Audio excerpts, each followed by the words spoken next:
आप जानते हैं कि भगवान शंकर को जल क्यों चढ़ाया जाता है, उनका जलाभिषेक क्यों किया जाता है और इसका महाकुंभ से क्या लेना देना है। आपको पता होगा कि महाकुंभ का आयोजन अमृत की खोज का परिणाम है और समुद्र मंथन हुआ था। आपको याद होगा अमृत कैसे निकला, समुद्र मंथन से निकला। देवताओं और राक्षसों में लड़ाई हुई और समुद्र मंथन की बात आई सामने और मंदार पर्वत को मथानी बनाई गई, वासुकी नाग रस्सी बने और एक तरफ देवता एक तरफ राक्षस और खींचतान होने लगी। और ऐसे में मंदार पर्वत जो था वो समुद्र में समाने लगा, डूबने लगा। भगवान विष्णु ने कुर्म का अवतार लिया, कछुए का अवतार लिया और पर्वत के नीचे वो आ गए, जिससे कि पर्वत बैलेंस हो गया। अब देवताओं को और राक्षसों को ये था कि क्या कुछ निकलेगा समुद्र मंथन से। राक्षस इस बात पे अड़े थे कि जो कुछ सबसे पहले निकलेगा वो हमें मिलना चाहिए, राक्षसों को मिलना चाहिए, क्योंकि राक्षसों को लग रहा था कि सबसे पहले अमृत निकलेगा, लेकिन सबसे पहले निकला विष। अब राक्षस अपनी बात से मुकर गए। अब सवाल ये कि अगर विष निकला है तो विष किसके हिस्से जाएगा, और विष का मतलब था बर्बादी, दुनिया की बर्बादी। इसका विष कौन रखेगा।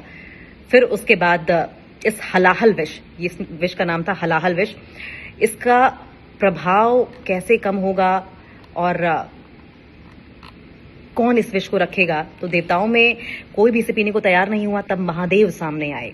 वो संसार के योगीश्वर हैं, हर शाप ताप अग्नि का शमन कर सकते हैं, इनके ऊपर ना अमृत का असर है और विष से भी परे हैं। उन्होंने इस विष का पान किया और आपने देखा होगा कि उनके यहाँ पर नीला नीला होता है और इसीलिए वो महादेव नीलकंठ कहलाए। लेकिन जब वो विष पान कर रहे थे तो कुछ बूंदे विष की जमीन पर गिर पड़ी और तमाम जीव जंतु, जिसमें सांप, बिच्छू, वो उसका पान कर लिया उन्होंने और तभी से वो जहरीले हो गए। उससे पहले कहा जाता है कि वो जहरीले नहीं थे, लेकिन विषपान करने के बाद जहरीले हो गए। और आपने देखा होगा कि ये तमाम लोग जो कि भगवान शिव की मदद करने आए थे विषपान में, वो उनके प्रिय भी हैं। नाग को आपने उनके गले में देखा होगा, सर्प उनके गले में जरूर देखा होगा।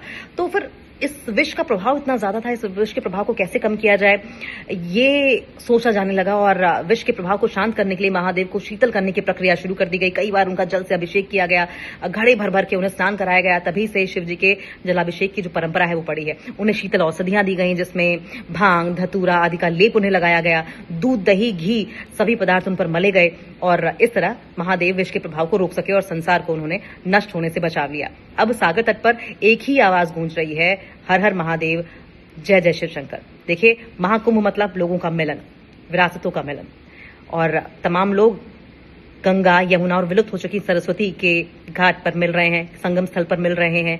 और वहीं से ये जो पुरानी चली आ रही विरासत है, ये संदेश है वसुधैव कुटुंबकम और सर्वे भवन्तु सुखिनः का, जो कि समुद्र मंथन के दौरान भी हमने देखा, वो संदेश आगे बढ़ता हुआ नजर आया।